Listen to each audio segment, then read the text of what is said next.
From the land down under and Crocodile Dundee in Los Angeles. A computer genius falls for an exotic dancer in center of the world. And Tom Green goes for gross out laugh in Freddy Got Fingered. The MPAA gave this movie an R rating. That's definitive evidence that the MPAA ratings board is morally adrift. You're absolutely right. This is ground zero. It has to be ground zero of bad comedies.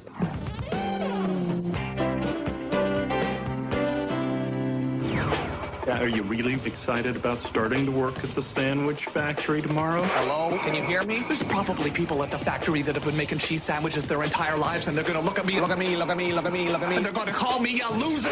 Tom Green wants to be an animator, but he keeps getting hired to make cheese sandwiches in Freddy Got Fingered, one of 5 new movies this week. I'm Richard Roper. And I'm Roger Ebert. And what is the most disgusting film of 2001? Well, let's see. In a field that includes T-Spot Run, Monkey Bone, Tomcats, and Joe Dirt, so we got some great contenders. Yeah. The champion is Freddy Got Fingered, with Tom Green making David Spade look like Jim Carrey and Jim Carrey look like Laurence Olivier. It's a vomitorium of a movie starring Green as Gord, an obnoxious retard who makes it his life's work to freak out his dad, played with teeth-gnashing scorn by Rip Torn. Oh, look, honey, our boy's a genius. He's rigged a pulley system so he can eat sausage and work on his stupid drawings. I'm being creative. Now, if you'll excuse me, I still have some work to do. Daddy, would you like some sausage? Daddy, would you like some sausages? Life for Gord is an exercise in manic excess. Even taking a shower leads to the toilet. Oh, no, the pressure! It went into that underwater cave! Get out of that toilet! Gord goes to Los Angeles looking for work and hopes animation executive Anthony Michael Hall will hire him. I'm Dave Davidson. Is there a problem? Mr. Davidson? Yes, I am. Really? Yeah, officer, really. Is there a problem here, or...? I'm not really a cop. My name's Gord, and I want to meet you to show you my drawings. Your drawings? Are you kidding? These scenes make Freddy Got Fingered look merely like a low-rent version of Adam Sandler, but this movie pays no rent at all. On TV, we can't show you the scene where Green swings a newborn baby around his head by its umbilical cord, or 2 scenes involving the sexual organs of a stallion and a bull elephant, or when he skins a deer and runs around wearing its bloody carcass, or any of the jokes about child abuse. The MPAA gave this movie an R rating. That's definitive evidence that the MPAA ratings board is morally adrift, and that we need a workable adult rating for movies like this.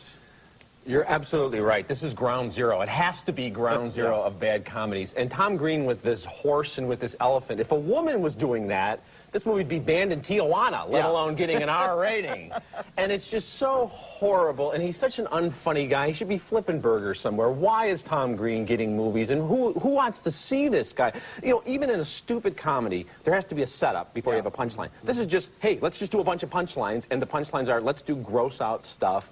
Let's do jokes, like you said, about child molestation, but there's nothing to even set up the bad taste humor. I know. I want to get into a little theory here. I think that humor works if you make fun of somebody's character, but not if you make fun of their status. Okay. Now, if there's something funny about a person, then that's a legitimate target. But the scene of the pregnant woman in the hospital who goes into labor and he rips the baby out of her womb and swings it around his head. Choose the umbilical that cord. woman is not set up in any way, I mean, how could she be, as a comic target. She is frightened. She is in pain. She is terrified. And then he brings the baby back to life by swinging it around his head and keeps saying, I saved the day, I saved the day. That's so funny. And that's so I'm funny. sitting there in the audience feeling sad and sick. For everybody, not just for us watching it, but for the people who worked on this movie. So that's enough with Freddy Got Fingered for us. Okay. Wow. Bang, bang. Tore that apart. Wow. Wow. To say Tom Green is painfully unfunny and that he should be flipping burgers somewhere. Wow, that's pretty fucked up. Jeez. A low-rent Adam Sandler. Yeah. Definitely don't see that. No. Oh man, that was harsh. Yeah. Like I said, like I told you guys, this movie made a lot of people angry, and it's because of... It really pushes the... It's like anti-establishment as it gets. How did he get this greenlit by 20th Century Fox? That's insane. That's a fucking feat in itself that he was able to get this, like those scenes, like the baby scene. They kept that in there? but they cut like the uncle out. You know what I mean? Like that's insane that was left in the in the. I don't know who was doing these test screenings, dude, because that baby scene is kind of cringeworthy, but it's meant to be. Obviously, they're you know what I mean. That was Tom Green's shtick. Is like, how far can I go? You know what I mean? He went far. He went really flinging the baby around, and there's blood squirting everywhere. Under the ladies. The ladies playing with their fucking tambourines. Oh yeah. Oh man. Wild. That was weird. Thank you, sir. Do you have swan facts for this one? I do have a couple. You guys want to get into them? Yes. Swan facts. All right. The MPAA, as Roger Ebert and Rupert were tearing them a new asshole in this little segment, they actually did originally give this film an NC-17, and later it was cut down to what we saw, and they said that was rated R. It was a different time in 2001. You know what I mean? We have to think about what would pass or what was not really a thing in that time. So they were like, okay, you know. This was on Roger Ebert's notorious most hated list of all time. Wow. He also, and his write-up of it was, this film does not even, it's not even the bottom of the barrel. It exceeds the bottom of the barrel. It's not even worthy of scraping the bottom of the barrel of films. It is like the endless black hole, pretty much, which is insane. Towards the middle of the film, Freddy is watching a surgery on television. This is actual footage from Tom Green's cancer special, which aired a year before, in 2000. The movie is looked at as a financial failure to most, when in reality, not only did it make its money back, with I think it took 14 to make, and it grossed just a little over 14. 14 point something. But what people don't talk about now is the 30 million that it pulled in from home video sales and rentals, which makes this somewhat lucrative, actually, still. The negative reaction towards this film actually stopped Tom from being offered any other film gigs as far as directing, of course. The film's main plot actually mirrors Tom's personal struggle with trying to get his Canadian show off the ground, which would later happen with the Tom Green Show, where they would air old pranks from his show prior. So he had like a local program in Canada that he had, but he was trying to make it big, you know? And so when he did get signed on to do the Tom Green Show, they would take a lot of that already aired footage in Canada and just share it over here. And that would be the Tom Green Show. So a lot of that stuff was already old archive footage, which is pretty cool, right? A little tidbit. That's cool. And my last one, back in 2016, a man was pulled over on a routine traffic stop, but when the officer ran the man's license, he found that there was an outstanding warrant for him due to him failing to return a certain VHS to a video store, which happened to be Freddy Got Fingered. This was in Canopolis, NC in 2002 that the warrant was out for. This was in 2016. Wow. And he had a warrant that entire time for his arrest. Wow. The video store had long since closed its doors, and the charges later dropped after a bizarre court date followed. That's wild. Yeah, I guess he rented it and never returned the videotape, so that mom and pop shop actually, because that's actually well, back then we don't really have rental stores big like that anymore, but back then, if you were to steal the property and never bring it back, that can be a misdemeanor, or it could have been a misdemeanor. Wow. Yeah, if they really want to file charges against you, obviously they have all your address and stuff. I don't know why you would do that when they have Blockbuster and stuff. Yeah, even. Yeah, if you steal a movie, they could if they file a complaint, they could do make it a misdemeanor and put a warrant out for your arrest, and you could go to jail for that, or pay a fine of $200 for a movie that's probably worth $25. Yeah, like brand new. You know what I mean? So, not worth it. But yeah, it's a crazy story, right? Imagine being pulled over and they're like, "Oh yeah, sorry to tell you this, sir, but you have a warrant out for your arrest." And the officer knew the name of the movie. He said, "For Freddy Got Fingered VHS."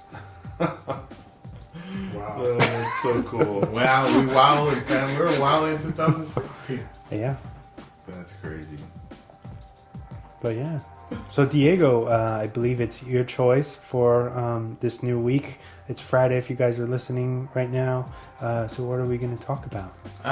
In light of everything, let's keep it light. Sex Drive. Oh, nice. Okay. I like where you're going. We need some comedies. We haven't done enough comedies here, so yeah. I tip my cap to you, sir. Yeah, I think it's... and we already talked about it, kind of. Diego showed me Sex Drive for the first time, and I thought it was going to be cheesy, and I thought I wasn't. Well, what's his name's in it? Cyclops. Yeah, James Marsden, and Marsden. Clark Duke. Yeah, who's awesome in that from Hot Tub Time Machine, which is another good one. What's a peppermint? What's it called? A peppermint patty? Oh, I never tried that before. Let's get that. Oh yeah. So Sex Drive. Yes, and it's free. So if you guys want to watch it, where's that streaming? I think it's on Tubi. Nice. Or Crackle. I own it. Ooh. Really? Rated and unrated. Oh. Unrated version is a bunch of naked girls and guys walking around Boobies. for no reason. Okay. I will say I miss those unrated fucking DVDs. Yeah, they haven't been doing that lately. Yeah. No. It's not a big thing. Unrated, uncut. Oh yeah. Yeah, you're gonna see some stuff. Now everyone's like, "Oh, I just have my phone for that." Right. It's a rated version, so you gotta tune in so we could talk about the unrated version. Oh yeah. Thank you guys for listening. Yeah. We hope you found this show very enlightening. Right. Talking about a very underrated comedy from 2001. Shout out to Tom Green. In the unlikely event that he listens to this, we're big fans of your work. Continue keeping on. I know he got a couple of his shows canceled, obviously due to the COVID-19 scares, and hopefully he can, come back swinging and fill out those tours or the tour dates that he missed. Yeah. When this all kind of surpasses, and hopefully we can return to our lives sooner rather than later.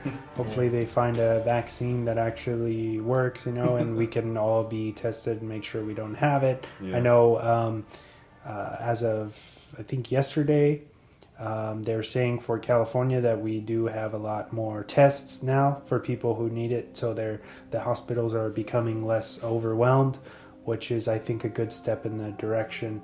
I know a lot of people are disappointed with things that are being canceled right now, which is understandable. But I think we just need to be patient and take care of each other, and don't let this ruin your mood. Yeah. Just be nice to one another, because we're all in this together. Yeah. We're all having to have a tough time.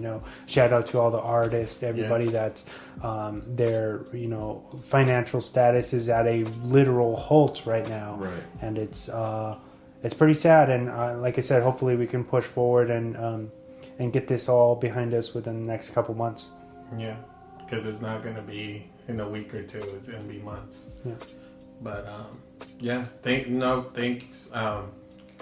We want to give a shout out to you for still providing this. I know we talked about what if we get a 24-hour quarantine, and we were like, we'll just Skype each other or talk to each other on the phone and stuff. Me and James have done that in the past, so it does work. We can do that if it comes down to that. So regardless, video conferences. Yeah. So it's cool. It's cool that I thank you guys for letting me be a part of this and hopefully bringing some joy to people and stuff on This is a very cool time to have a podcast because everybody's listening to podcasts right now. So I'm sure we're going to get a lot of new listens, a lot of people stumbling upon us. So this is, there's positive things to this. Everybody's stuck in their house. So